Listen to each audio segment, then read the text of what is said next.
Good morning बच्चों। आइए आज हम लोग क्वेश्चन नंबर 2 करेंगे। पिछले वीडियो में हमने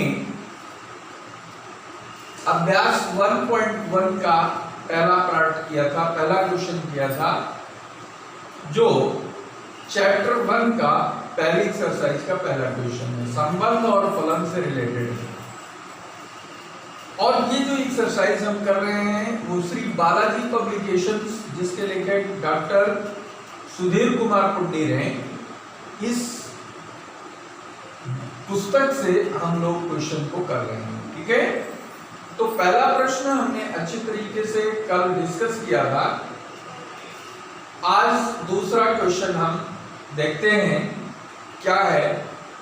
सिद्ध कीजिए कि धन पूर्णांकों के समुच्चय n में परिभाषित संबंध r बराबर x, y, जिसमें x माइनस y 3 से विभाज्य है। जो यहाँ x और y में संबंध दिया है वो x और y का जो डिफरेंस है, अंतर, वो 3 से विभाज्य है, जहाँ x y belong to n। तो सिद्ध क्या करना है? एक तुल्यता संबंध, r एक तुल्यता संबंध है, ये हमको सिद्ध करना है। तो जैसा कि हम जानते हैं कि n क्या चीज है? n set of natural number है, धन पूर्णांकों का समुच्चय, जिसको हम प्राकृतिक संख्याओं का समुच्चय भी कहते हैं, और इसको n से प्रदर्शित करते हैं। ये 1, 2, 3 and so on up to infinite तक के नंबर्स का ये समुच्चय है। ठीक है, और इस समुच्चय पर संबंध को परिभाषित किया गया है इस प्रकार से कि r is equal to x, y, x minus y 3 से विभाज्य है। ठीक है, तो हम पढ़ चुके हैं कि एक तुल्यता संबंध क्या होता है। जब कोई संबंध 3 संबंधों को संतुष्ट करता है, r स्वतुल्य हो, r सममित हो, r संक्रमक हो, ठीक है, r स्वतुल्य यानी रिफ्लेक्सिव रिलेशन हो, सिमेट्रिक रिलेशन हो और ट्रांजिटिव रिलेशन अगर है तो हम कहते हैं R तुल्यता संबंध है, R is an equivalence relation. ठीक है, तो सबसे पहले हम देखते हैं स्वतुल्य, चेक करते हैं। For every x belongs to n, क्या होगा? x minus x is equal to, यहाँ पे क्या है? x minus y। ये कब है? जब x कामा y है। ठीक है, तो अगर हम इसको x कामा x बनाना चाहें तो हमें लिखना होगा x minus x, x minus x equal to 0। 0 कैसा नंबर है? 0 3 से विभाज्य नंबर है। ठीक है, 0 को हम ऐसा भी लिख सकते हैं, 0 को 0 इंटू 3 भी लिख सकते हैं, यानी 0 हर संख्या से विभाज्य है। तो 0 3 से विभाज्य है, इसलिए हम यहाँ लिखेंगे x comma x belongs to r, और इससे ये क्लियर हो गया कि r स्वतुल्य है, रिफ्लेक्सिव रिलेशन है, ऐसा हमको पता चल गया। ठीक है, अब दूसरी हम बात करते हैं सेकंड रिलेशन, सममित संबंध की। तो मान लीजिए कि x comma y belongs to n, ये 2 नंबर हैं प्राकृतिक संख्या समुच्चय के, और x comma y belongs to r। ठीक है, 2 संख्याएं हम इस प्रकार से लेते हैं कि x comma y belongs to r, यानी संबंध को संतुष्ट करता है। इसका तात्पर्य है this implies that x minus y 3 से विभाज्य है। और इसको हम लिख सकते हैं this implies that, minus common ले लें, माइनस कॉमन ले लें तो y पॉजिटिव होगा, x निगेटिव होगा, तो बनेगा y माइनस एक्स। ठीक है ना, अब y माइनस एक्स जो है ये भी 3 से विभाज्य होगा। क्यों 3 से विभाज्य होगा? जैसे कि एग्जाम्पल के लिए अगर हम लें, अगर हम 15 में से 9 को डिवाइड करें तो क्या मिलेगा? माइनस करें तो क्या मिलेगा? 6 क्या है? 3 से विभाज्य है। अगर हम इसको उल्टा कर दें, 9 माइनस 15 कर दें तो 9 माइनस 15 माइनस 6 लिखा जाएगा, और इसको 3 से विभाजित करें तो डिवाइडेड बाई 3 माइनस 2 आएगा, ये भी 3 से विभाज्य है। यानी क्रम चेंज कर देने पर अंतर में जो है वो केवल माइनस चिन्ह बदलता है, बाकी जिस नंबर से x माइनस वाई डिवाइड हो रहा है उस नंबर से y माइनस एक्स भी डिवाइड हो जाएगा। ठीक है ना? तो y माइनस एक्स 3 से विभाज्य होगा, ये बात समझ में आ गई। तो अब इसको लिख सकते हैं y comma x belongs to r, और जब x comma y belongs to r, this imply that y comma x belongs to r, तो हम लिख सकते हैं r इज सिमेट्रिक रिलेशन, यानी r सममित संबंध है। तीसरा संक्रमक संबंध दिखाना है, तो इसके लिए मान लिया 3 संख्याएं x comma y comma z belongs to n, और इसके लिए संबंध हमने मान लिया उसी प्रकार से x comma y belongs to r व y comma z belongs to r। ठीक है? तो इसका मतलब है x माइनस y 3 से विभाज्य है, और इस संबंध का मतलब है y माइनस z 3 से विभाज्य है।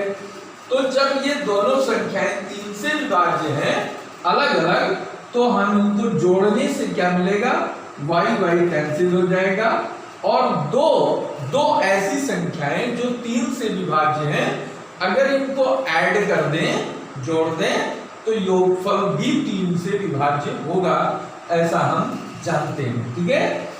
तो x minus y plus y minus z में y से y कैंसिल हो रहा है, x माइनस जेड 3 से विभाज्य होगा, और इसका तात्पर्य हमको ये समझ में आया x comma z belongs to r, अर्थात r कैसा है, संक्रमक संबंध है। अब देखने से हमको पता चल गया कि चूंकि r स्वतुल्य संबंध है, r सममित है, और r जो है संक्रमक संबंध भी है, तीनों संबंध ये दर्शा रहा है, इसलिए हम इसको कह सकते हैं r is an equivalence relation, r एक तुल्यता संबंध है। ठीक है? तो इस तरीके से हम इस प्रश्न को सॉल्व कर सकते हैं। इस टाइप के कोई भी प्रश्न अगर आते हैं तो उन प्रश्नों को हम बहुत ही अच्छे तरीके से आसानी से 3 स्टेप में सॉल्व कर सकते हैं। ठीक है? तो स्क्रीनशॉट ले।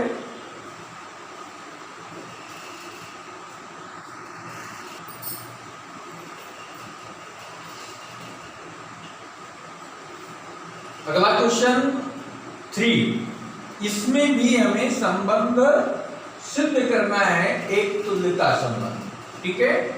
गिवन है, सिद्ध कीजिए किसी समुच्चय A में कथन बराबर है के द्वारा परिभाषित संबंध R एक तुल्यता संबंध है। एक कथन दिया हुआ है कि संबंध जो है वो बराबर का दर्शा रहा है, इक्वल रिलेशन शो कर रहा है। तो इसको अगर हम मैथमेटिकल लैंग्वेज में लिखें तो दिया हुआ संबंध हो सकता है a comma b such that a is equal to b, जहां a कामा b ये दोनों बिलोंग्स टू a। ठीक है? तो यहां तुल्यता संबंध, जैसा कि हमने क्वेश्चन नंबर 2 में देखा कि कोई भी रिलेशन तुल्यता कब होता है, इक्विवेलेंस कब होता है, जब 3 प्रकार के रिलेशन सेटिस्फाई करता है, स्वतुल्य, सममित और संक्रमक संबंध। इन तीनों संबंधों को हमें यहाँ भी चेक करना है। तो आइए देखते हैं पहले स्वतुल्य संबंध कैसे पता करें। तो यहाँ पर हम ये मानकर चलते हैं, for every A belongs to A, किसी भी ए के लिए, हर एक ए के लिए कोई भी एलिमेंट हो ए समुच्चय का, तो उसके लिए हम लिख सकते हैं ए बराबर ए। क्यों? क्योंकि प्रत्येक संख्या अथवा वस्तु की बात करें, प्रत्येक संख्या अथवा वस्तु स्वयं के बराबर होती है, स्वयं के बराबर होती है, इसमें कोई दो राय नहीं है। ठीक है? तो इसको हम लिख सकते हैं a इक्वल टू ए। और जब a इक्वल टू यानी b की जगह पे a रख दिया गया, ठीक है, तो a इक्वल टू a बन गया। तो यहां क्या बन जाएगा, ये बन जाएगा a comma a belongs to r। इसलिए r स्वतुल्य है, एक रिलेशन हमारा इस्टेब्लिश हो गया, ठीक है। अब आइए दूसरा सममित संबंध की बात करें। सममित संबंध क्या होगा, कैसे सिद्ध करें, तो इसके लिए माना a comma b belongs to a, दो एलिमेंट a के ले लेते हैं और ये मान लेते हैं जैसा कि रिलेशन में दिया है a comma b belongs to r, this implies that a is equal to b। और इसको हम ऐसा भी लिख सकते हैं b is equal to a। जब a b के बराबर है तो b a के भी बराबर होगा, और इस दशा में इसको हम लिख सकते हैं b comma a belongs to r, यानी a का जो संबंध b से है b का वही संबंध a से भी है, ठीक है। तो इसलिए इसको लिख सकते हैं r सममित है। ऐसा हमने दो रिलेशन प्राप्त कर लिया। तीसरा रिलेशन हम चेक करते हैं। तीसरे रिलेशन में है संक्रमण, ट्रांजिटिव रिलेशन। तो इसके लिए हमें तीन अवयव लेना पड़ेगा। मान लीजिए कि a b c belongs to set A. अब ये हो गया, और हमने लिखा a comma b belongs to r व b comma c belongs to r। इसका मतलब आया a बराबर है b के व b बराबर है c के। a b के बराबर है और b c के बराबर है, तो इसलिए हम लिख सकते हैं a बराबर है c के, और a बराबर है c के, this implies that a comma c belongs to r। जो संबंध a का b से है वही संबंध b का c से है, इसलिए वही संबंध a का c से भी है। तो इसका तात्पर्य हो गया कि r संक्रमक है, r संक्रमक संबंध है, ऐसा हमने लिख लिया, ठीक है। और अब चूंकि r स्वतुल्य है, सममित और संक्रमक है,